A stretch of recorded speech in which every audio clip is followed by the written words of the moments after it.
प्राचीन कोणत्या तरी मंदिराचे हे आमच्या पिंपवंडी गावातील अवशेष तुम्ही पाहू शकता। या ठिकाणी आपल्याला एक नाग देवता दिसते आणि हे स्त्री देवता दिसते, कदाचित सरस्वती असू शकते। अभ्यासक याबद्दल चांगली माहिती देतील, परंतु हे एक जुनं मंदिर या ठिकाणी असावं।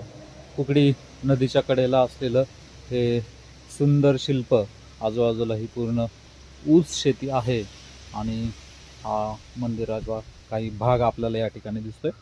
त्याचप्रमाणे या ठिकाणी तुम्ही जर पाहिले तर मंकाळा खेळ सुद्धा या दगडांवरती कोरलेले आपल्याला दिसत आहेत, जे आपल्याला गडकिल्ले असतील, लेण्या असतील तर त्या ठिकाणी दिसत आहेत।